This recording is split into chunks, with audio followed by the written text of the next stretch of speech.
अजगर की गर्जना के बीच मेघा ने अपनी आंखें बंद कर ली और एक प्राचीन मंत्र का उच्चारण शुरू किया। उसके आसपास की हवा भारी और जीवंत हो गई, जैसे कि मंत्र की शक्ति ने उसे घेरे में ले लिया हो। अर्णव और सिद्धार्थ ने बिना समय गवाए अजगर का ध्यान बटाने के लिए उसे घेर लिया। अर्णव ने अपनी तलवार खींची और तेजी से अजगर के सामने आ गया, जबकि सिद्धार्थ ने अपनी जादुई ढाल को तैयार कर लिया। अजगर की आंखें तेज चमकने लगी और उसने अपना विशाल मुंह खोलकर आग उगली। सिद्धार्थ ने अपनी ढाल से आग की लपटों को रोक लिया, जबकि अर्णव ने तेजी से तलवार से अजगर की ओर वार किया। इसी बीच मेघा का मंत्र और तेज हो गया। उसकी आवाज में शक्ति और विश्वास झलकने लगा। मंत्र की शक्ति से एक तेज रोशनी उत्पन्न हुई और अजगर कुछ क्षणों के लिए स्तब्ध हो गया। इसी मौके का फायदा उठाते हुए अर्णव और सिद्धार्थ ने अपने समन्वय से अजगर को और पीछे धकेला। मेघा ने अपनी जादुई पुस्तक खोली और उसमें दर्ज एक रहस्यमय चिन्ह को उकेरा। चिन्ह से एक प्रकाश पुंज निकला और अजगर की ओर बढ़ा। अजगर की गर्जना थम गई और वह धीरे-धीरे नीचे गिरने लगा। क्या ये प्रकाश पुंज उनकी विजय का प्रतीक था, या फिर अजगर की एक नई चाल? अर्णव और सिद्धार्थ ने मेघा की ओर देखा। उसकी आंखों में विश्वास की चमक थी। क्या वे यंत्र को सक्रिय कर पाएंगे? अब जब अजगर परास्त हो चुका है, तीनों ने यंत्र की ओर कदम बढ़ाए। लेकिन जैसे ही उन्होंने उसे छूने की कोशिश की, एक नया खतरा सामने आ गया। एक पुरानी आवाज ने गूंजते हुए कहा, जो यंत्र को सक्रिय करेगा, उसे अपनी सबसे बड़ी कमजोरी का सामना करना होगा।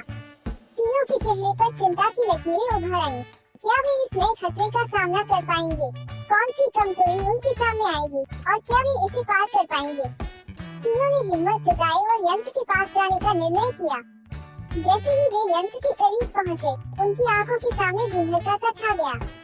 प्रत्येक ने खुद को एक अलग, अनजाने स्थान पर पाया। राजा अर्जुन को एक पुराने युद्ध क्षेत्र में पाया, जहां वह अपने पुराने सैनिक साथियों को खोने का दर्द फिर से महसूस कर रहा था।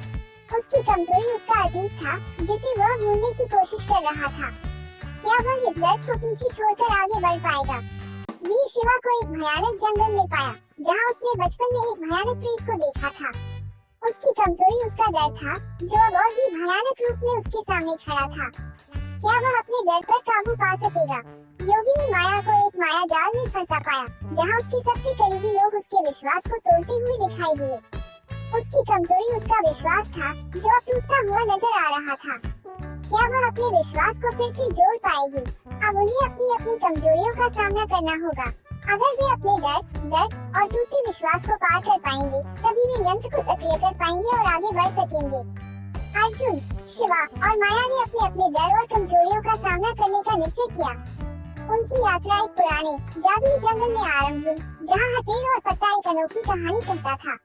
जंगल के भीतर ही छुपा था वह रहस्यमयी यंत्र, जिसे खोजने के लिए वे निकले थे। जंगल की गहराई में बढ़ते हुए तीनों को अपने अपने डर का सामना करना पड़ा। अर्जुन को ऊंचाइयों से डर लगता था और एक विशाल पेड़ की शीर्ष पर चढ़कर यंत्र का पहला सुराग प्राप्त करना उसकी सबसे बड़ी परीक्षा थी। शिवा को अंधेरे से भय था और उसे एक गहरी गुफा में प्रवेश करके यंत्र के दूसरे हिस्से को ढूंढना था। माया को अकेलेपन से डर लगता था और उसे जंगल के सबसे घने हिस्से में अकेले जाकर अंतिम सुराग प्राप्त करना था। अपनी अपनी परीक्षा में सफल होने के बाद वे तीनों यंत्र के टुकड़ों को एकत्रित करने में सफल हो गए। यंत्र को जोड़ते ही एक जादुई रोशनी चारों ओर फैल गई और उनके सामने एक प्राचीन देवदूत प्रकट हुआ।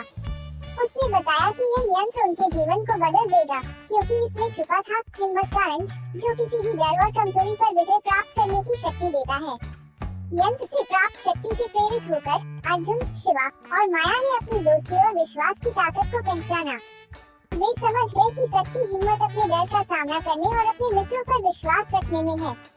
जैसे ही तीनों ने अपनी हिम्मत को पहचाना और यंत्र की शक्ति को समझा, एक नई चुनौती उनके सामने खड़ी हो गई। उन्हें अब समय की दौड़ में भाग लेना था। क्या वे इस चुनौती को पार कर पाएंगे और अपने जीवन को पूरी तरह से बदल पाएंगे? अर्जुन, शिवा और माया की यात्रा ने उन्हें एक ऐसे स्थान पर पहुंचा दिया था जहां समय का कोई मतलब नहीं था।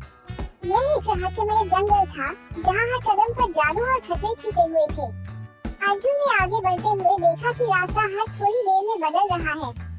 शिवा ने अपनी तलवार को और कसकर पकड़ा और कहा, यहाँ कुछ अजीब है, हमें बहुत सतर्क रहना होगा। माया, जो अपनी जादुई शक्तियों की महारत रखती थी, ने अपने हाथों को हवा में घुमाया और कहा, ये जंगल जीवित है।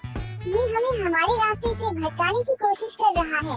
जैसे जैसे वे आगे बढ़े, जंगल के पेड़ पौधों ने उनके चारों ओर घना अंधेरा फैलाना शुरू कर दिया। अर्जुन ने अपने दिल की धड़कनों को नियंत्रित करने की कोशिश की और कहा, हमारा एक ही रास्ता है, हमें एक दूसरे पर विश्वास करना होगा और अपनी हिम्मत से काम लेना होगा। जंगल के अंदर गहराई में जाने पर उन्हें एक विशाल झील मिली। इस झील की सतह पर चमकते हुए छोटे छोटे जुगनू नजर आ रहे थे। अचानक झील के बीचों बीच से एक डरावनी आवाज आई, जो भी इस झील को पार करेगा उसे अपनी सबसे बड़ी कमजोरी का सामना करना होगा। शिवा ने अपनी तलवार को झील की तरफ इशारा करते हुए कहा, हम यहाँ रुक नहीं सकते, हमें आगे बढ़ना ही होगा। माया ने अपने जादू से एक रोशनी की किरण बनाई और उसे झील के पार भेजा।